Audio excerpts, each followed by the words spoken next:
এরা এমন একটা দৃশ্য দেখতে পাইল যেটা তারা তাদের জীবনে কোনোদিন দেখতে পায়নি।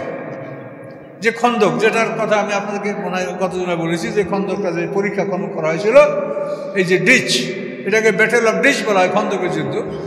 এই জিনিস তারা কোনোদিন দেখে নাই। এটা সালমান ফার্সি, যে আল্লাহ রসুলের বিশেষ সাহাবী, ওই সালমান ফার্সির পরামর্শে এইভাবে মদিনা শহরকে রক্ষা করার জন্য মদিনা উত্তর দিকে শিলা পর্বতকে পিছনে রেখে, তারপরে ওহুদ এবং শিলা পিছনে, ওহুদ আর মুসলমানের মাঝখানে খন্দক খুঁজে শহরটাকে করা হয়েছিল, আবদ্ধ করা হয়েছিল, বেষ্টিত করা হয়েছিল। তো এই জন্য ওরা এখানে এসে ভাবরে গেল যে আমরা তো এই কৌশল জীবনে কোনোদিন আরব দেশে আমরা দেখিনি।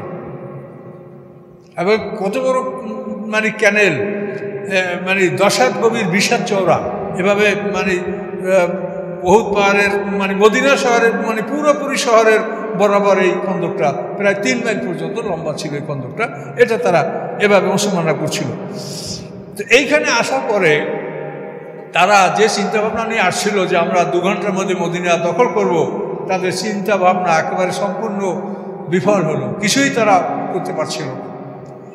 তো এখন এভাবেই মুসলমানদের ছিল ভীষণ সমস্যা, যে মুসলমানরা তখন 3000-এর বেশি তাদের যোদ্ধা ছিল না।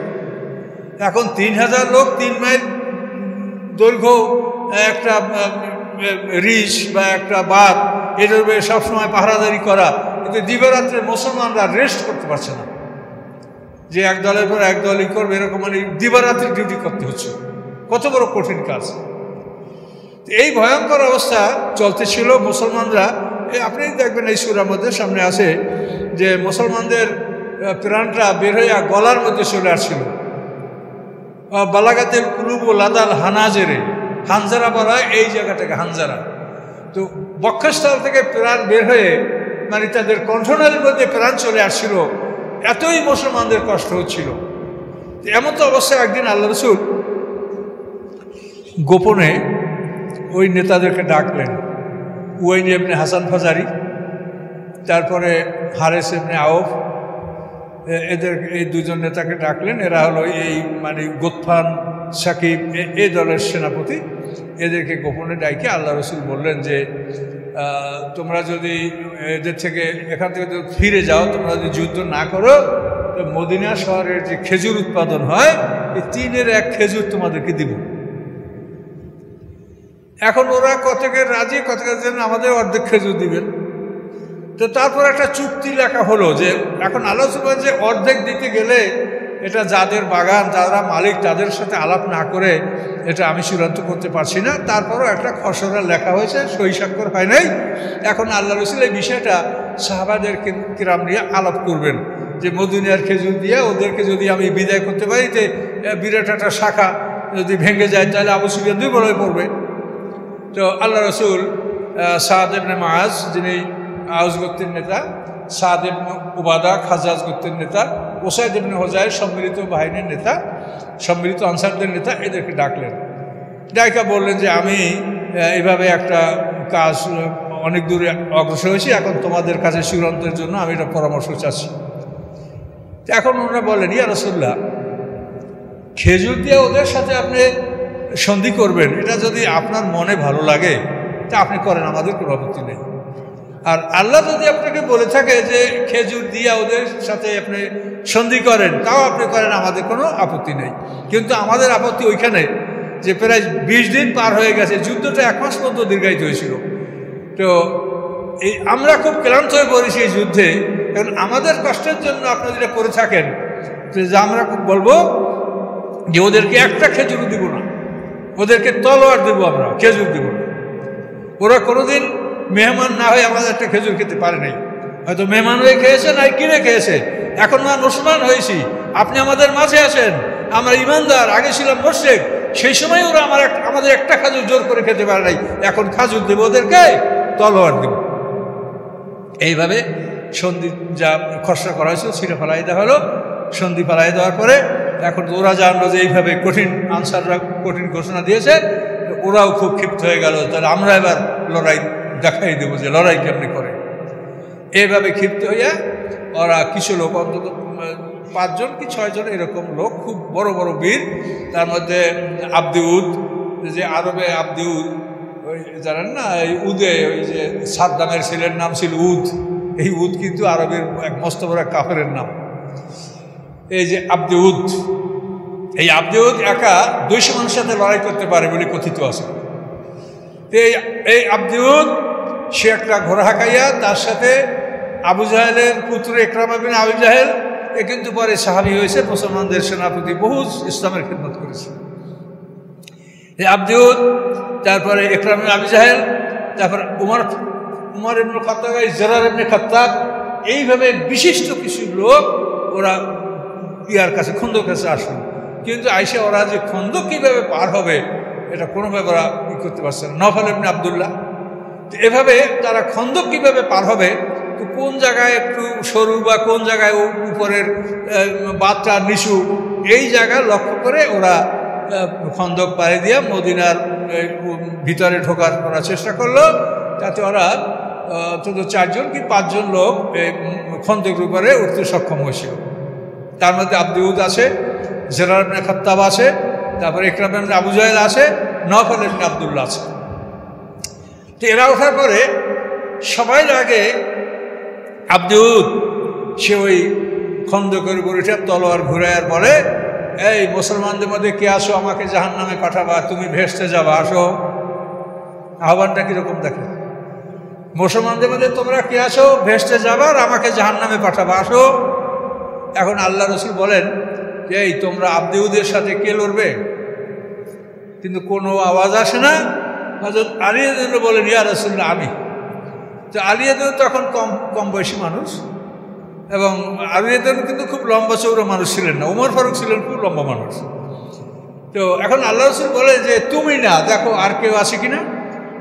তো আল্লাহ রসুল আবার বলে যে তোমরা কেউ আসো আব্দিউদের সাথে লড়বে, কোনো আওয়াজ নাই। আলী রাদিয়াল্লাহু আবার, ইয়া রাসূলুল্লাহ, আমি। আল্লাহ রসুল বলছেন, না তুমি না, অন্য কেউ। আবার ডাক দিলেন, তোমরা কেউ আসো, কোনো খবর নাই। শুধু আলী রাদিয়াল্লাহু বলে, ইয়া রাসূলুল্লাহ, আমি। তখন আল্লাহ রসুল হযরত আলী রাদিয়াল্লাহু কাছে ডাকলেন। ডাকার পরে আলী রাদিয়াল্লাহুকে আল্লাহ রসুলের জুলফিকার নামক তলোয়ারখানা তাকে দান করলেন। আল্লাহ রসুলের 10খানা তলোয়ার ছিল, তার মধ্যে একটা তলোয়ারের নাম ছিল জুলফিকার। এই তলোয়ারটা হযরত আলী রাদিয়াল্লাহুকে দিলেন। আল্লাহ রসুলের মাথায় সবুজ পাগড়ি ছিল, এই পাগড়িটা আল্লাহ রসুল মাথা থেকে খুলে হযরত আলী রাদিয়াল্লাহুর মাথায় বেঁধে দিলেন এবং তার জন্য বিশেষ দোয়া করলেন, এবং তাকে আব্দিউদের সামনে আল্লাহ রসুল ঢাল তলোয়ার নিয়ে পাঠিয়ে দিলেন। এখন হযরত আলীকে আব্দিউদ দেখে বলে, ভাতিজা তুমি কেন আসো? যে আসি আপনাকে দাওয়াত দিতে, আপনি বলেন লা ইলাহা ইল্লাল্লাহ মুহাম্মাদুর রাসূলুল্লাহ, সাক্ষী দেন যে মুহাম্মদ সাল্লাল্লাহু আলাইহি ওয়াসাল্লাম। তো বলে যে বাবা এগুলি আমার দরকার নাই, এগুলি তুমি বাদ দাও। ভাতিজা তুমি কেন আসছো বলো? বলে আসি আপনার সাথে লড়াই করবো। তো আব্দিউদ বলে যে ভাতিজা তোমার সাথে আমি লড়াই করবো এরকম চিন্তা তো আমি করিনি। সে তাকে ছেলে সমতুল্য মনে করছে, যে তোমার সাথে লড়াই করবো এটা তো আমি কল্পনা করিনি, চিন্তা করিনি। তো বলে যে আমি আপনার সাথে লড়াই করব। তখন ও ক্ষিপ্ত হয়ে গেছে, ছেলে মানুষ তুমি আমার লড়াই করবে। তখন আব্দিউদ আর যে ঘোড়া ছিল সেই ঘোড়ার মাথায় তলোয়ার দিয়ে আঘাত করে ঘোড়াটাকে জখম করে ঘোড়াটাকে ফাঁকাই দিয়ে নিজে লাফায় পড়ল মাটিতে। এসে এখন দুইজনের যুদ্ধ, দুজন শুধু তলোয়ার পাকাচ্ছে, কে কাকে আঘাত করতে পারে ঢাল তলোয়ার নিয়ে। তো এক পর্যায়ে আব্দিউদ হযরত আলী রাদিয়াল্লাহুর মাথার উপরে তলোয়ারে আঘাত বসায় দিলেন, এমনভাবে আঘাত বসায় দিলেন যে ঢাল কেটে হযরত আলী রাদিয়াল্লাহুর মাথার উপরে যে আল্লাহ রসুলের পাগড়ি পর্যন্ত চলে আসছে, কিন্তু আল্লাহ রসুলের পাগড়ি কাটে নাই।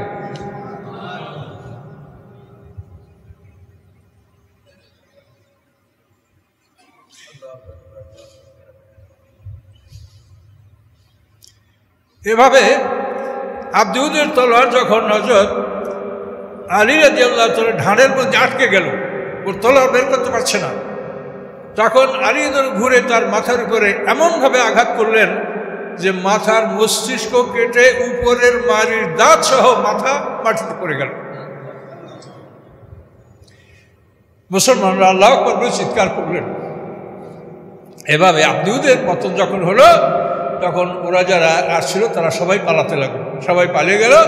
কিন্তু যে নফল ইবনে আব্দুল্লাহ নামক ব্যক্তি, ও সম্মানিত ব্যক্তি, কুরাইশ বংশের লোক, তো এ যখন ঘোড়া নিয়ে পার হয়ে যাচ্ছিল, তখন তার ঘোড়াটা খন্দকের মধ্যে কাদায় জড়ায় গেল। তার কোনো 10 হাত গভীর নিচ থেকে পানি শোক করতে পারে। তো খন্দক অনেক জায়গায় কাদা ছিল, আর নওফাল ইবনে আব্দুল্লাহ ঘোড়াটা জড়িয়ে গেল। জড়িয়ে যাওয়ার পরে মুসলমানরা পাথর মেরে হত্যা করতে লাগলো। তখন ও চিৎকার করে বললো যে তোমরা আমাকে অন্যভাবে হত্যা করো, তোমরা পাথর মেরে আমাকে হত্যা করো না।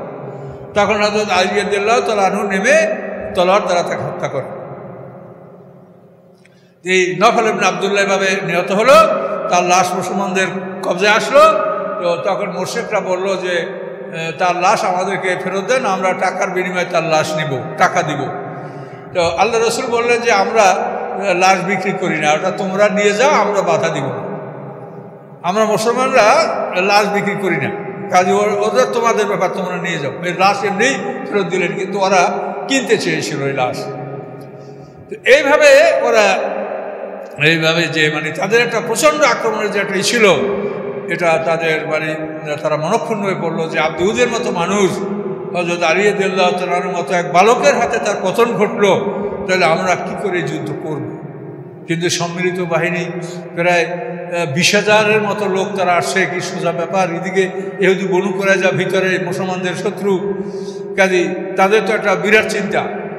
এরপরে তারা চিন্তা করলো যে আমরা এভাবে খণ্ড খণ্ড অল্প সংখ্যক লোক নিয়ে আমরা ঢোকার চেষ্টা করব না, আমরা খুব ব্যাপক হারে আমরা ঢোকার চেষ্টা করব। তখন ওরা কোনো এক রাত্রে, শেষ রাত্রে ওরা খন্দক ভরাট করে, বেশি জায়গা ভরাট করে খন্দকটা ভরে ফেলে, তারপর অনেক ঘোড়া নিয়ে উঠ নিয়ে ওরা ভিতরে ঢুকবে, এরকম একটা পরিকল্পনা তারা গ্রহণ করলো। এই পরিকল্পনা যে রাত্রে ওরা গ্রহণ করলো, শেষ রাত্রে ওরা কাজ শুরু করলো। তো ওরা যখন এগুলো করতেছে, তখন সাহাবীরা শুধু পাথর নিক্ষেপ। এখন ওরা উপরে পাথর যেটাই নিক্ষেপ করে ওদের আঘাত লাগে, প্রত্যেকটা পাথর ওদেরকে হিট করে, কিন্তু এরা মারলে তা সেগুলো ও যায় না, ওরা খন্দকের আড়ালে ওরা লুকিয়ে থাকতে পারে। তো এইভাবে মুসলমানদের আঘাত ওদের উপরে প্রচণ্ডভাবে লাগছিল, কিন্তু ওরা আঘাত করতে পারছিল। তারপর ওরা চেষ্টা করে যাচ্ছে, এভাবে পাথর মারামারি চলছে, আর ওরা খন্দক ভরাট করার চেষ্টা করছে। কিন্তু এর মধ্যে ফজরের নামাজে রক্ত হয়ে গেল। আল্লাহ রসুল জামাতে নামাজ পড়বেন চিন্তা ভাবনা করলেন। মুহূর্তের মধ্যে জিবরিল এসে বললেন, ইয়া রাসূলুল্লাহ, আল্লাহ তাআলা নিষেধ করেছেন ফজরের নামাজ পরে পড়বেন, আপনি যুদ্ধ চালিয়ে যান। এভাবে যুদ্ধ চলতে থাকলো। এখন ওরা খন্দক ভরাট করার চেষ্টা করছে, আর এরা পাথর মেরে রেখে হটাবার চেষ্টা করছে। এভাবে করে করে ওদের পরবর্তীতে জোহরের নামাজ রক্ত হয়ে গেল। জোহরের নামাজ রক্ত আবার আল্লাহ রসুল নামাজে অস্থির হয়ে পড়লেন। আর মোমেনরা তো নামাজে রক্ত হয়ে গেলে অস্থির হয়েই, যেটা আপনারাও বোঝেন যারা নিয়মিত নামাজ পড়েন, নামাজে রক্তে নামাজ না পড়তে পারলে অস্থির হয়ে যায় মোমেন। আবার জিবরিল এসে বলেন, ইয়া রাসূলুল্লাহ, আল্লাহ তা আদেশ দিয়েছেন যে নামাজ পরে পড়বেন, যুদ্ধ চালিয়ে যান। এরপরে আসলো আসরের নামাজ। সে সময় এইভাবে প্রচণ্ড যুদ্ধ চলছে। আবার জিবরিল এসে মানা করলেন যে আল্লাহ বলেছেন নামাজ পরে পড়বেন, ফজর, জোহর, আসর। এরপরে মাগরিবের সময় আবার আল্লাহ জিবরিলকে পাঠিয়ে দিয়ে বললেন যে নামাজ পরে হবে, আপনারা যুদ্ধ চালিয়ে যান। এইভাবে 4 ওয়াক্ত নামাজ, ফজর, জোহর, আসর, মাগরিব, 4 ওয়াক্ত নামাজ কাজা হয়ে গেল। এরপরে মাগরিবের পরে যখন আসতে রাত অন্ধকার হয়ে আসলো, তখন ওরা বিফল মনোরথ হয়ে ফিরে গেল। খন্দক ভরাট করে শহরের মধ্যে ঢুকতে ওরা পারল না। এখন এইখানে 4 ওয়াক্ত নামাজ কাজা করে আল্লাহ তাআলা যুদ্ধ করতে বলেছেন। আর এই নামাজ কাজা করে যদি তারা এই সময় মদিনা শহরকে রক্ষা করতে না পারতেন, তাহলে চিরদিনের জন্য ইসলাম বিলুপ্ত হয়ে যেত। আল্লাহ রসুলের অস্তিত্ব থাকতো না, সাহাবীদের অস্তিত্ব থাকতো না, মদিনা শহরের কোনো চিহ্ন থাকতো না। এখানে আল্লাহ তাআলা বলছেন যে নামাজ পড়ে পড়ে আগে যুদ্ধ পরিচালনা। এই জন্য আল্লাহর কাছে সবচেয়ে প্রিয় আমল হচ্ছে জিহাদ ফি সাবিলিল্লাহ। কিন্তু এখন পৃথিবীটা যাদের দখলে, তারা পৃথিবীটাকে তারা এমন কিছু আইন কানুন দিয়ে এরা ব্যারিকেড দিয়ে রেখেছে, যেখানে মুসলমানরা তাদের দিনকে সঠিকভাবে পালন করার কোনো সুযোগ মুসলমানদের নাই। তো এজন্য দায়ী মুসলমানরা। এগুলো তো আপনারা আমার যারা ধারাবাহিক ইতিহাস শোনেন তারা জানে যে কোথা থেকে মুসলমানদের দুর্বলতা ঢুকছে। এগুলি সবই আমার আলোচনায় আছে, কিন্তু এক জায়গায় তো সব কথা বলা যায় না। তো যাই হোক, এভাবে 4 ওয়াক্ত নামাজ কাজা হয়ে গেল। ওরা এখন পিছপা হয়ে গেল, রাত গভীর হয়ে গেছে। এক রাত থেকে আরো দ্বিতীয় রাত পর্যন্ত ওরা চেষ্টা করছে। এরপরে আল্লাহ রাসূল ইশার নামাজের সময় আজান একামত সহ প্রথমে ফজরের নামাজ আদায় করলেন। কাজা সবাই মিলে আজানের কাজ। এরপরে জোহরের নামাজ একামাত সহ জোহরের নামাজ আদায় করলেন। এরপরে আসরের নামাজ আদায় করলেন। এরপরে মাগরিবের পরে ঈশার নামাজ আদায় করলেন। এইভাবে আল্লাহ রসুল খন্দকের যুদ্ধে 4 ওয়াক্ত নামাজ কাজা করেছেন। তো এগুলি থেকে আমাদের বিরাট শিক্ষণীয় বিষয় যে আল্লাহ রসুল কীভাবে মদিনা শহরকে রক্ষা করেছেন। একটা দেশকে যদি রক্ষা করা না যায় তাহলে সেখানে আপনি ইসলাম প্রতিষ্ঠা করে কি করবেন বলেন? আপনি যদি দেশটা রক্ষাই করতে না পারেন তাহলে আপনি তো মানে বাকিটু মরবেন, এছাড়া কিছু হবে না। এই জন্য এগুলি ইসলামী রাষ্ট্র করা, আল্লাহ দিন কায়েম করা, এই সমস্ত ক্ষেত্রে আমরা যা হালকা কথাবার্তা শুনি, এই সমস্ত কথাবার্তায় তাদের আমার মনে হয় যে অভিজ্ঞতা বা জ্ঞানের অভাব আছে। আরও এগুলো সম্বন্ধে তাদের জানা উচিত যে আসলে ইসলামী রাষ্ট্র সৃষ্টি করার চাইতে ইসলামী রাষ্ট্রকে রক্ষা করার দায়িত্ব আরও বড়। এটা চিন্তা করেই পদক্ষেপ নিতে হবে। তো এই জন্য এগুলি সব কোরআনে বলা আছে। আমাদের একটা কথাও কোরআনের বাইরে থেকে বলতে হবে না, সব কোরআনে বলা আছে। কীভাবে আপনি সিদ্ধান্ত নেবেন, কখন নেবেন, কি করবেন, সব বলা আছে। তো এই জন্য ইনশাল্লাহ আমরা এই সূরাটা ধারাবাহিকভাবে আগাবো। তো এভাবে আল্লাহ রসুল তাদের সাথে মানে 20 দিন পরে এই সমস্ত কার্যক্রমগুলি চলতেছিল। এর মধ্যে অনেক ঘটনা সংঘটিত হয়েছে। কোনো একদিন সাদ ইবনে মুআজ, যে আনসারদের আওয়াজ গোত্রের নেতা, উনি বনু হারেসের তাঁবুতে এই খন্দকের যুদ্ধের সময় আল্লাহ তাআলা মদিনার সমস্ত নারীদেরকে একটা তাঁবুতে এক জায়গায় রেখেছিলেন। কেউ বাড়ি ছিল না, তার কারণ পুরুষরা বাড়ি নেই, শুধু মহিলা বাড়ি থাকবে। আবার ইহুদিরা ভিতরে বিশ্বাসঘাতকতা করছে, কোন সমস্যার সৃষ্টি হয়। এই সব নারীদেরকে বনু হারেসের একটা তাঁবুতে সবাইকে রাখা হয়েছিল, এক জায়গায় সবাই। তো ওইখানে যে সাহাবী আল্লাহর রসুলের বডিগার্ড ছিলেন সাদ ইবনে মুআজ, উনি ওই তাঁবুতে গেলেন ওনার মায়ের সাথে দেখা করার জন্য। তো উনি ওনার মায়ের সাথে দেখা করার জন্য তাঁবুতে গেলেন। তো যাওয়ার পরে তার মা বলছে, এই ছেলে তুমি এখানে কেন আসছো? যে মা, আমি একটু আপনাকে দেখতে আসছি। বলছে, আমাকে দেখার দরকার নাই, তুমি আল্লাহ রসুলের বডিগার্ড, তুমি তাড়াতাড়ি চলে যাও, আল্লাহ রসুলকে হেফাজত করো। এইভাবে মা তাকে বলে পাঠিয়ে দিলেন। এই সময় হযরত আয়েশা সিদ্দিকা ওখানে উপস্থিত ছিলেন। সে সাদ ইবনে মুআজের মায়ের কাছে বললেন যে সাদ ভাইয়ের গায়ে যে লঘু বর্মটা পড়া আছে, এটা হাফ হাতা, মানে এই দিকটা ফাঁকা, এই হাতের এই কোন থেকে নিচেরটা বর্মটা নাই, হাফ হাতার লোহার পোশাক।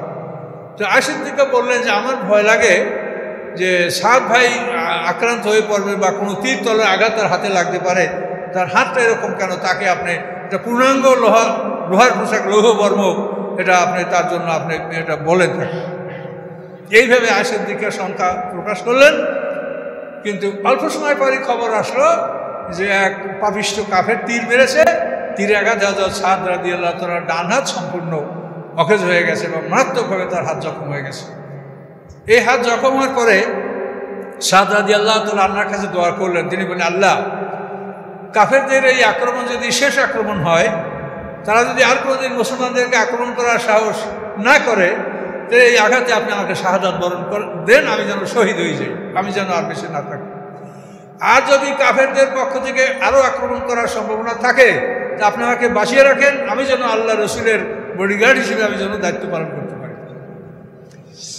তো তৃতীয়বার বললেন যে আল্লাহ, ইহুদি বনু কুরাইজা আমাদের ভিতরে থেকে আমাদের সাথে বিশ্বাসঘাতকতা করেছে, এদের বিচার না দেখে যেন আমার মৃত্যু হয় না। এই 3টা দোয়া উনি করলেন এবং এই 3টা দোয়া আল্লাহ তাআলা তার কবুল করেছেন। সম্মানিত সুধী, এইভাবে হযরত সাদ রাদিয়াল্লাহু তাআলা মারাত্মক জখম হয়ে গেলেন। তাকে মদিনার মসজিদের কাছে একটা তাঁবুতে চিকিৎসার জন্য নেওয়া হলো। সেখানে রাফিদা নামক এক মহিলা, সে চিকিৎসক ছিল। সেই মহিলার দায়িত্বে হযরত সাদ রাদিয়াল্লাহু তাআলার চিকিৎসার ব্যবস্থা করা হয়েছিল। তো এই সাদ রাদিয়াল্লাহু তাআলার 3টা দোয়াই আল্লাহ কবুল করেছেন। এটা ইহুদি বনু কুরাইজার আত্মসমর্পণ এবং তাদের বিচার যখন আসবে তখন আমরা এই বিষয়টা আপনাদেরকে বিস্তারিত তখন বলব যে কীভাবে আল্লাহ সাদ রাদিয়াল্লাহু তাআলার দোয়া কবুল করেছেন। 3টা দোয়াই আল্লাহ কবুল করেছেন। এভাবে আল্লাহ করে থাকেন। হযরত ওমর ফারুক রাদিয়াল্লাহু তাআলা আনহু দোয়া করতেন, যে দোয়াটা মনে হয় যেন পরস্পর বিরোধী, মানে প্যারাডক্সিক্যাল যেটাকে বলা হয়, পরস্পর বিরোধী মনে হচ্ছে। ওমর ফারুক বলছেন, আল্লাহ মারজুকনি শাহাদাতান ফি সাবিলিক ওয়াজাল মাউতি ফি বালাদে রাসূলিক। ওমর ফারুক বলতেন, হে আল্লাহ, আপনি আমাকে আপনার রাস্তায় শাহাদাত দান করেন। হে আল্লাহ, আমার মৃত্যু যেন আপনার রসুলের শহরে হয়। তাহলে উনি শাহাদাতের জন্য দোয়া করছেন, আবার তার মৃত্যুটা রসুলের শহরে হোক, এ দোয়া তিনি করেছেন। ঠিক তাই হলো যে ওমর ফারুক কোনো একদিন ফজরের নামাজে আততায়ীর হাতে মদিনার মসজিদের ভিতরেই শাহাদাত বরণ করলেন। আবুল উলু গোলাম মুগির ইবনে শুবার আবুল উলু ওমর ফারুককে ফজরের নামাজের সময় ওমর ফারুকের পিছিয়ে দাঁড়ানো ছিল, সে পিছন থেকে নামাজ শুরু করার পরে আক্রমণ করে ওমর ফারুককে মসজিদে জখম করেন। এরপরে ওমর ফারুক এই আঘাতেই তিনি শাহাদাত বরণ করেন। তাহলে এখন দেখেন, সে শহীদ হওয়ার প্রার্থনা করছেন আল্লাহর রাস্তায়, এটা হলো। আবার রসুলের শহরে মৃত্যুর কামনা করছেন, রসুলের মসজিদেই মদিনার মসজিদেই তার শাহাদাতটা হলো। এই সাদ ইবনে আবি ওয়াক্কাস, সাদ ইবনে মুআয রাদিয়াল্লাহু তাআলা আনহু, এর দোয়াটা ঠিক ওভাবেই হয়েছে। তিনি আল্লাহর কাছে দোয়া করছেন যে আল্লাহ, এই আক্রমণ যদি কাফেরের শেষ আক্রমণ হয়, তা আমি যেন এই আঘাতে আমি যেন শাহাদাত বরণ করি। আর যদি ওরা যদি আবার পুনরায় আক্রমণ করার মতো ওদের যদি এরকম সুযোগ থাকে বা সম্ভাবনা থাকে, তা আমাকে বাঁচিয়ে রাখেন, আমি যেন আল্লাহ রসুলের রক্ষার্থে আমি তার বডিগার্ডের আমি দায়িত্ব পালন করতে পারি। আর ইহুদি বনু কুরাইজার বিচার না দেখে আমার যেন মৃত্যু হয় না। এই ইহুদি বনু কুরাইজার বিচার, তো ইহুদি বনু কুরাইজার, আমি সংক্ষিপ্ত আকারে সাত সম্পর্কটা বলি, তারপর অন্য সম্পর্কটা আবার অন্য সময় তখন আবার নিজের দ্বিগুণ হয়ে যাবে। ইহুদি বনু কুরাইজাকে আল্লাহ রসুল এই খন্দকের যুদ্ধ শেষ হওয়ার পরে প্রায় 1 মাস পার হয়ে যাওয়ার পরে ইহুদি বনু কুরাইজাকে আল্লাহ রসুল আক্রমণ করেন। আল্লাহ রসুল এরা কিভাবে পালিয়ে গেছে এগুলো সব ইনশাআল্লাহ আমাদের সামনে আছে, আমরা আলোচনা করব। তো এই আবু সুফিয়ান বাহিনী, তারপর ওয়াইন ইবনে হাসান ফাজারির বাহিনীরা সব পালিয়ে গেছে পরাজিত হয়ে। তো এরপরে আল্লাহ রসুল সাহাবায়ে কেরামদেরকে বললেন যে তোমরা পোশাক খুলবে না। তার কারণ ওরা 20,000 লোক, ওরা 1 মাস পর্যন্ত এখানে থেকেছে, তারপরে পরাজিত হয়ে ওরা ফিরে গেছে। এমন হতে পারে যে ওরা মক্কায় গিয়া আবার ওদের রেশন এবং ওদের অন্যান্য আসবাবপত্র রেডি করিয়া আবার ওরা আক্রমণ করতে পারে, কাজেই তোমরা পোশাক খুলবে না। এখন যুদ্ধ অবস্থায় মানুষ কত সময় থাকতে পারে বলেন? একটা লোহার পোশাক পরে একটা মানুষ তীর, তলোয়ার, বল্লম, ঢাল এগুলি সব নিয়ে একটা মানুষের অবস্থান করাটা কত বড় মারাত্মক দেখে। তো আল্লাহ বলছেন যে তোমরা কেউ পোশাক খুলবে না। এভাবে হতে হতে প্রায় 1 মাস পার হয়ে গেছে। তখন আল্লাহ মনে করলেন যে মক্কা থেকে মদিনা তো 12 দিনের রাস্তা, স্বাভাবিকভাবে 12 দিন লাগে। তো এখন 12 24 দিন, আরও 6 দিন, 1 মাস, এর মধ্যেও যখন ওরা পুনরায় মদিনা আক্রমণ করে নাই, তো ওরা হয়তো আর আসবে না, কাজেই তোমরা এখন পোশাক খোলো। এই 1 মাস পরে আল্লাহ রাসূল যখন সাহাবায়ে কেরামদেরকে পোশাক করতে বললেন, তখন জিবরিল আমিন এসে বলল, ইয়া রাসূলুল্লাহ, আসমানের ফেরেশতারা পোশাক খোলে নাই, আপনি আপনার সাহাবীদেরকে পোশাক করতে কেন বলেছেন? তাদেরকে পোশাক করতে বলেন, এবং এই মুহূর্তে তারা ইহুদি বনু কুরাইজা আক্রমণ করবে এবং সেখানে গিয়ে তারা আসরের নামাজ পড়বে, সেখানে না গিয়ে তো আসরের নামাজ পড়বে না। সাহাবায়ে কেরাম মুহূর্তের মধ্যে আবার সাথে সাথে সবাই সেজে গেলেন এবং ওইখান থেকে ইহুদি বনু কুরাইজার দক্ষিণ পূর্ব দিকে দুর্গটা ছিল মদিনা শহরে, এদিকে তারা রওনা করলো। পথিমধ্যে কেউ তো আসরের নামাজ পড়লো আর কেউ পড়লো না, যাইতে যেতে এশার নামাজ হয়ে গেল। তখন মাগরিব পড়ে আসর পরে মাগরিব পরে এশার নামাজ পড়েছেন। তো আল্লাহ রাসূল কাউকে তিরস্কার করেন নাই। যারা পথে নামাজ পড়ছে তাদেরকেও বলছেন ঠিক আছে, আর যারা ওখানে যায় নামাজ পড়ছেন তাদেরকেও বলেছেন ঠিক আছে, যেহেতু আল্লাহ রাসূল বলছেন যে তোমরা আসর নামাজ ওখানে না গিয়ে পড়বে না। এটা যারা মানছে, রাসূলের কথা মানছে, আবার যারা অর্থবত করছে তা আল্লাহর হুকুম মানছে, কাজে আল্লাহর রাসূল এখানে কারো কোনো সমালোচনা করেন না। এভাবে এই সাহাবীরা যখন সেদিকে যাচ্ছিলেন, আল্লাহ রাসূল সাহাবীদেরকে জিজ্ঞাসা করছে, তোমরা কিছু দেখতে পেয়েছ? তো বলছে, ইয়া রাসূলুল্লাহ, দাহিয়ে কলবিকে দেখেছি আমরা। তখন আল্লাহ রাসূল বলেন যে দাহিয়ে কলবি না, হলো জিবরাইল। জিবরাইল আল্লাহর হুকুমে তোমাদের সাথে শরীক হয়েছে যুদ্ধে। তাই দাহিয়া কলবির মতো আকার ধরে জিবরিল আসলাম অধিকাংশ সময় যুদ্ধের মাঠে আসতেন। এই জন্য আলোচনা বলছে যে তোমরা দেখেছ কাউকে? ওরা বলছে দাহিয়া কলবি। আল্লাহ না, উনি জিবরিল আমিন। তার ঘোড়ার মাথায় ধুলোবালি মাখা ছিল। এই অবস্থায় জিবরিল আমিন এদেরকে লিড করে ইহুদি বনু কুরাইজা নিয়ে গেছিলেন। নিয়ে যাওয়ার পরে বনু কুরাইজার দুর্গকে ঘেরাও করা হলো। সম্মানিত সুধী, ওই তাঁবুর মধ্যে সমস্ত নারীরা ছিল। আল্লাহ রসুলের ফুফু সাফিয়া আব্দুল মুত্তালিবের কন্যা, তিনি ওই তাঁবুতে ছিলেন। তো তিনি দেখতে পাইলেন যে এক ইহুদি তাঁবুর আশপাশে ঘোরাফেরা করছে। তো দেখে তিনি ওই তাঁবুর মধ্যে কিছু দুর্বল পুরুষরাও ছিল যারা যুদ্ধে মাঠে যেতে সক্ষম না এরকম। তার মধ্যে একজন আমার হাসান ইবনে সাবিত, তিনি কবিও ছিলেন, সাহাবী, কিন্তু দুর্বল, মাঠে যান নাই। তো এই হাসান ইবনে সাবিতকে আল্লাহ রসুলের ফুফু সাফিয়া বললেন যে এই ইহুদি ঘোরাফেরা করছে, তুমি একে হত্যা করো, এ আমাদের ক্ষতি করবে, আমাদের খবর শত্রুদের কাছে পৌঁছায় দেবে। তো হাসান ইবনে সাবিত বলেন যে আমি সেই পুরুষ না যে আমি একজন মানুষকে হত্যা করতে পারি, তাহলে তো আমি যুদ্ধে যেতাম। এরপরে আল্লাহ রসুল ফুফু সাফিয়া তাঁবুর একটা খুঁটি নিয়ে বের হলেন। বের হইয়া সেই ইহুদিকে তাঁবুর খুঁটা দিয়ে পিটিয়ে মেরে ফেলাইলেন।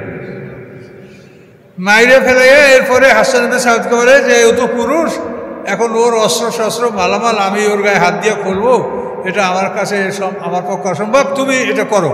বলে না, আমি তাও পারবো না। তো এই ঘটনাটা আল্লাহ রসুল ফুফু এটা ঘটালেন। এরপরে 20 দিন পার হয়ে যাওয়ার পরে সবাই ক্লান্ত, মুসলমানরাও ক্লান্ত, ওরাও ক্লান্ত। তো নাইম বিন মাসুদ আশজাই, মানে আশজা হলো তার গোত্রের নাম, নাইম বিন মাসুদ আশজাই, এই একদিন গভীর রাত্রে আল্লাহ রসুলের কাছে এসে বলি, ইয়া রাসূলুল্লাহ, আমি ইসলাম গ্রহণ করেছি, এটা আমার লোকেরা জানে না। তো আমাকে আপনি কোনো কাজে লাগাইতে চাইলে আপনি আমাকে কাজে লাগাতে পারেন। তখন আল্লাহ রসুল বললেন, যুদ্ধ হচ্ছে একটা প্রবঞ্চনা, ধোঁকা, কাজে তুমি যদি এদের মধ্যে কোনো গণ্ডগোল লাগাই দিতে পারো এবং তাদের মনোবল নষ্ট করে দিতে পারো, তো সেটা তুমি করো।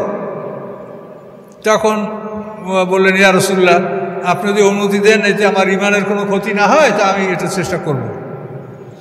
এই বলে নাইম বিন মাসুদ আশজাই ইহুদি বনু কুরাইজার তাঁবুর মধ্যে ঢুকলেন। ঢুকে তাদেরকে পরিচয় দিলেন যে আমাকে চেনো, আমি অমুক গোত্রের নেতা নাইম বিন মাসুদ আশজাই, এবং তোমাদের আমি বন্ধু। কারণ হ্যাঁ, আপনাকে চিনি। তখন বললেন যে আমি কিছু কথা তোমাদেরকে বলবো, যে এই কথাগুলো তোমরা কাউকে বলবে না, তোমরা শুধু নিজেরা এগুলো বুঝবে যে আমি কি বলছি। তো নাইম বিন মাসুদ আশজাই বললেন কাব বিন আসাদকে যে তোমরা এই শহরের ভিতরে থেকে মুহাম্মদ সাল্লাল্লাহু আলাইহি ওয়াসাল্লামের বিরুদ্ধে যুদ্ধ ঘোষণা করলে। কোরাইশ, গোতবান, আশজা, ফাজারা, তেহামা, এই সব লোকগুলি খন্দকের বাইরে, মদিনা শহরের বাইরে, এদের ছেলে মেয়ে, ধন সম্পদ, আত্মীয় স্বজন সব তাদের বাড়িতে আছে। এরা যুদ্ধে হারবে, ওখান থেকে চলে যাবে নিজেদের বাড়িঘর, মাল আসবাব, আত্মীয় স্বজন, স্ত্রী পুত্র পরিজনের সাথে মিলিত হবে। কিন্তু তোমরা কি হবে? তোমরা যদি এখানে, ওরা যদি পরাজয় চলে যায়, তাহলে মুহাম্মদ সাল্লাল্লাহু আলাইহি ওয়াসাল্লামের শহরের মধ্যে তোমরা, তো তোমাদের অবস্থাটা কীভাবে বলো? তোর মারাত্মক ব্যাপার। তাহলে কেমন হবে বলেন? কি করব বলেন? যে আমার পরামর্শ হলো যে তোমরা যদি বাঁচতে চাও তাহলে একটা কাজ করো, যে তোমরা আবু সুফিয়ানকে বলো, সে তো প্রধান সেনাপতি, যে এই যুদ্ধে যদি আপনারা হেরে যান বা আপনারা মদিনা বিজয় করার আগে যদি চলে যান, তাহলে আমাদের ব্যাপারে আপনারা কি করবেন? এই জন্য আপনাদের 40টা লোক আমাদের তাঁবুতে, আমাদের এই দুর্গে তারা বন্দী থাকবে, যাতে যুদ্ধ শেষে আপনারা আমাদের ফয়সালা না করে মক্কায় চলে যেতে না পারেন। এই জন্য আপনাদের 40টা লোক আমাদের এখানে বন্দী রাখবেন, তাহলে আপনাদের সহযোগিতা যা লাগে আমরা করব। তুমি বলছেন ঠিকই বলছেন, খুব ভালো কথা। তাহলে বলবেন আবু সুফিয়ানকে বলে তুমি তাদের 40টা লোক এখানে তোমার দুর্গে তোমরা আটকেই রাখো, তাহলে ওরা ফয়সালা না করে যেতে পারবে। এই কথা বলে উনি বের হয়ে আসলেন, আইসি আবু সুফিয়ানের কাছে গেলেন, যাই বলে যে ভাই আমাকে চেনেন আপনি? বলে হ্যাঁ, তুমি নাইম বিন মাসুদ আরজাই নেতা মানুষ, তোমার চিনব না? বলে আমি আপনাদের বন্ধু, তা জানেন? বলে হ্যাঁ, তাও জানি। কিন্তু আমার একটা খবর আছে আমার কাছে। খবরটা হলো যে ইহুদি বনু কুরাইজা মুহাম্মদ সাল্লাল্লাহু আলাইহি ওয়াসাল্লামের সাথে সন্ধি চুক্তি ভঙ্গ করে খুবই লজ্জিত হয়েছে। আর লজ্জিত হওয়ার পরে এখন মুহাম্মদ সাল্লামকে বলেছে যে আমরা সন্ধিটা পুনরায় আপনার সাথে বহাল রাখতে চাই। তো মুহাম্মদ সাল্লাম কোনোভাবে রাজি হয় না। শেষ পর্যন্ত ওরা বলছে যে আমি ওই কুরাইশদের ওই সম্মিলিত বাহিনীর 40টা লোক আপনার হাতে তুলে দেব এবং আপনি ইচ্ছা করলে তাদেরকে বন্দি করতে পারবেন, হত্যা করতে পারবেন, সব কিছু করতে পারবেন। এইভাবে 40টা লোক আপনার হাতে আমরা তুলে দেব। এই কথা মুহাম্মদ সাল্লামকে বলছে, তাতে মুহাম্মদ সাল্লাম রাজি হয়েছে। তাহলে এখন ওরা কিন্তু তোমাদের কাছে লোক নিতে আসতে পারে, যদি আসে তাহলে বুঝবা যে এই লোক কিন্তু মুহাম্মদ সাল্লাল্লাহু আলাইহি ওয়াসাল্লাম হাতে চলে যাবে।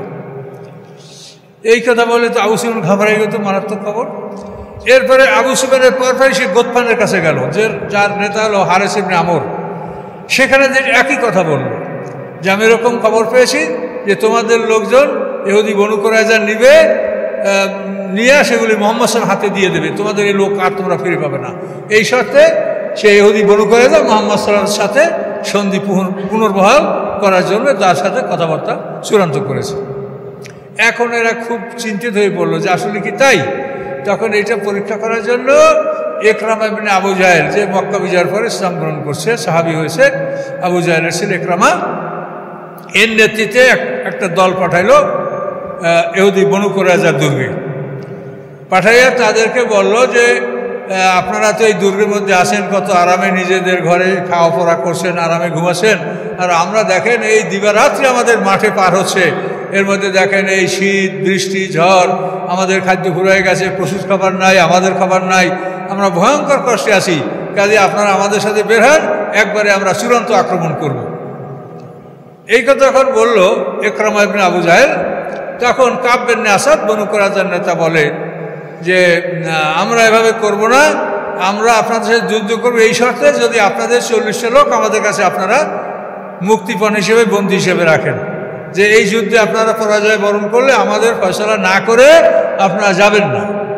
এই শর্তে আমাদের কাছে আপনাদের 40টা লোক বন্দী রাখলে আমরা আপনার সাথে থাকবো, তারা আপনাদের সাথে থাকবো না। তখন তো অবাক কাণ্ড। তাহলে এখন ওরা বলতে লাগলো, তাহলে নাইম বিন মাসুদ যা বলছে আসলে তো ব্যাপার ঠিক, ওরা তো আমাদের এই লোকগুলো নিতে পারলে মুহাম্মদ সাহেব হাতে দিয়ে দেবে, আমাদের এই লোকগুলো নষ্ট হবে। এদের মধ্যে একটা নিজের মধ্যে আত্মকলহ সৃষ্টি হয়ে গেল, আপোষে একটা দ্বন্দ্ব সৃষ্টি হয়ে গেল। এর নাম যুদ্ধ। এই জন্য মুহাম্মদ সাল্লামকে বলা হয় যে তিনি বিশ্বের শ্রেষ্ঠ সেনাপতি। আর সাহাবায়ে কেরামরা হুজুরের কাছে অনুমতি নিচ্ছেন যে এই ধরনের কাজ করলে আমার মোনাফেক হয়ে যাব নাকি, আমাদের ঈমান নষ্ট হয়ে যাবে নাকি। এই জন্য আল্লাহ রসুলের কাছে অনুমতি নিয়েছেন যে আমরা এটা যদি করি, আমাদের ঈমানের যদি ক্ষতি না হয় তাহলেই করতে পারবো। হুজুর বলছে না করো, যুদ্ধের ক্ষেত্রে এগুলো করা যায়। এভাবে এদের মধ্যে গণ্ডগোল লাগাই দেওয়া হলো। এখন এরা উভয় দল একে অপরকে অবিশ্বাস করতে লাগলো যে কী ব্যাপার, কোথায় কি হচ্ছে। এদিকে আল্লাহর পক্ষ থেকে ভীষণ ঝড়, বৃষ্টি, ঠান্ডা বাতাস, আবার দূর দূরান্তে ফেরেশতারা ঝাঁকে ঝাঁকে নারায়ে তাকবীর দিচ্ছে। ওরা ভয়তে থরথর করে কাঁপছে যে কোন দিক থেকে মুসলমানরা আসে, কোন দিক থেকে আসে। এভাবে ফেরেশতাদের দ্বারা তাকে ভয়ভীতি দেখানো হচ্ছে। এইভাবে একটা কঠিন অবস্থার মধ্যে ওরা রয়েছে। এই অবস্থার মধ্যে এখন ওরা সিদ্ধান্ত করছে যে আমরা আর যুদ্ধ করব না, আমাদেরকে এখন মক্কায় ফিরে যেতে হবে, যুদ্ধ করার মতো আর কোনো ক্ষমতা আমাদের নাই, এরকম একটা সিদ্ধান্ত ওদের আছে। কিন্তু এই বিষয়টা ওদের থেকে কি করে জানা যাবে? আল্লাহ রসুল রাতের বেলায় সাহাবায়ে কেরামদেরকে বললেন যে তোমাদের মধ্যে হতে একজন মানুষ বের হও যে আজ রাত্রে আবু সুফিয়ানের তাঁবুতে যাবে। আবু সুফিয়ানের তাঁবুতে গিয়া আজ রাত্রে আবু সুফিয়ান কি সিদ্ধান্ত গ্রহণ করে এই সিদ্ধান্তটা শুনে আসবে এবং আমাকে জানাবে। এছাড়া অন্য কোনো কাজ তার নাই। কে করবে? একজন ওঠো। কেউ দাঁড়ায় না, সবাই এত ক্লান্ত যে এইখান থেকে রাতের বেলায় শীতের রাতে অন্তত 6 কিলোমিটার দূরে আবু সুফিয়ানের তাঁবু এই খন্দক থেকে কেমন করে রাত্রে সেখানে যাব, খবর নেব, আসবো, ভয়ঙ্কর। কেউ দাঁড়াচ্ছে না। তখন আল্লাহ রাসূল দ্বিতীয়বার বললেন তোমরা একজন দাঁড়াও, আমি তার জান্নাতে জামিন হব। একথা বলার পরে কেউ দাঁড়ায় না। তখন আল্লাহ রাসূল 2 রাকাত নফল নামাজ পড়লেন। নফল নামাজ পড়ে নামাজ শেষ করলেন। নামাজ শেষ করে আল্লাহ রাসূল এবার উঠে বললেন হুযায়ফা ইয়ামানি দাঁড়াও। তখন আর কোনো উপায় নেই, আল্লাহ রসুল নাম ধরে তাকে ডাক দিয়েছেন।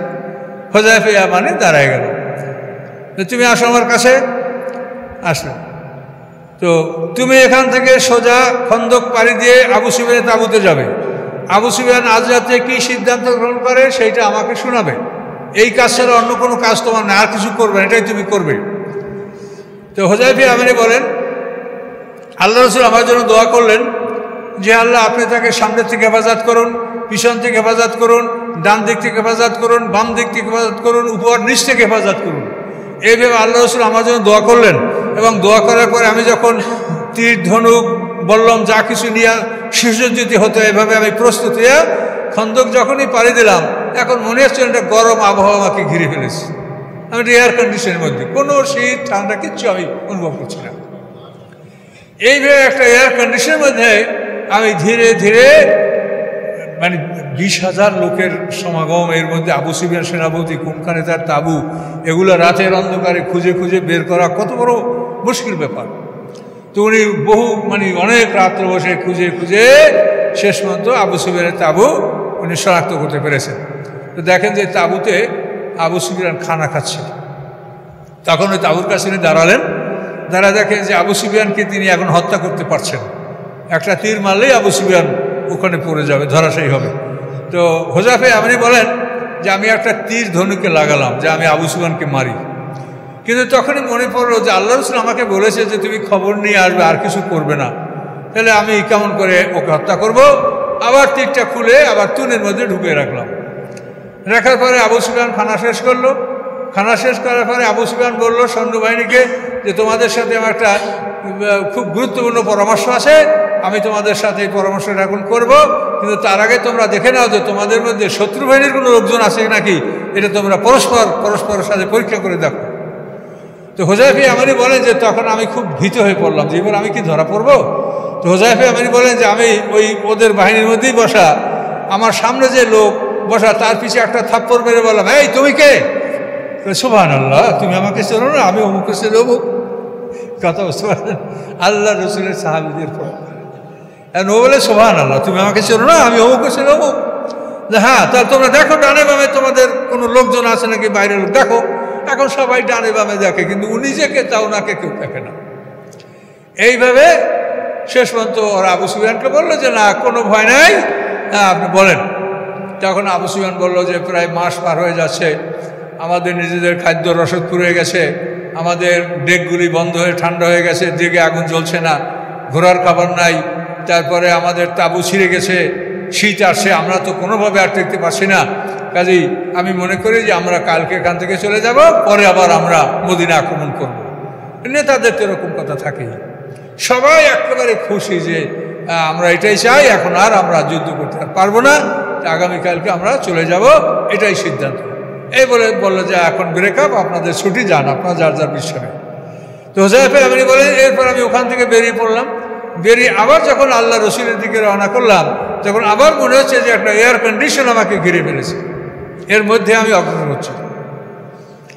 এইভাবে আমি চলতে চলতে গভীর রাতে আল্লাহ রসুলের কাছে যখন আমি এসে পৌঁছলাম, তখন দেখতে পাচ্ছি যে আল্লাহ রসুল নামাজ পড়ছেন।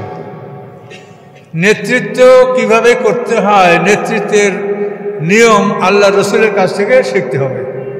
লাকাদ কানা লাকুম ফি রাসূলিল্লাহি উসওয়াতুন হাসানাহ, আমরা তো একটু আগেই এই একটা কথা শব্দ আমরা পড়েছি না। তো এখন দেখেন যে নেতৃত্ব কেমন, যে তিনি একজন সাহাবীকে বিপদের মধ্যে ঠেলে দিয়েছেন, এদিকে তিনি নামাজে দাঁড়িয়ে আল্লাহর সাথে সম্পর্ক স্থাপন করছেন যে আমার এই লোকটা যেন কোনো ক্রমে নষ্ট না হয়। এভাবে হুযায়ফা ইয়ামানি বলেন যে আল্লাহ রসুলের কাছে এসে আমি দেখতে পাচ্ছি যে আল্লাহ রসুল নামাজে দাঁড়িয়ে আছেন। তখন আমি অপেক্ষা করলাম। আল্লাহ রসুল নামাজ শেষ করলেন, নামাজ শেষ করে আমার দিকে তাকালেন, জিজ্ঞাসা করলেন হুযায়ফা কী খবর? তো আমি বললাম ইয়া রাসূলুল্লাহ, ওরা কালকে সকালে চলে যাবে এই সিদ্ধান্ত নিয়েছে। হুযায়ফা ইয়ামানি বলেন এই খবর শুনে আল্লাহ রসুল এমনভাবে হাসলেন যে তার দাঁতের থেকে আমি নূরের আলো আমি দেখতে পাচ্ছিলাম, এমনভাবে আল্লাহ রসুল হাসলেন এই আনন্দের খবর শুনে। এরপরে আল্লাহ রসুল হুযায়ফা ইয়ামানিকে বলেন, হুযায়ফা এত রাত্রে তুমি কোথায় যাবে, তুমি আমার কাছে শুয়ে থাকো। তো এভাবে হুযায়ফা ইয়ামানি বলেন যে আল্লাহ রসুলের কম্বলে আমি রসুলের পায়ের কাছে শুয়ে পড়লাম। এমনভাবে আল্লাহ রসুলের পায়ের কাছে কম্বল মুড়ি দিয়ে শুয়ে পড়লাম, একই কম্বলের মধ্যে, যে আল্লাহ রসুলের পায়ের তলা আমার বক্ষে স্পর্শ করতেছিল।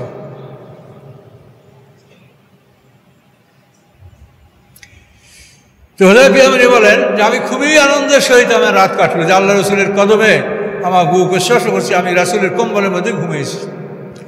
এইভাবে আমি খুব আরামে ঘুমিয়ে গেলাম ফজর পর্যন্ত।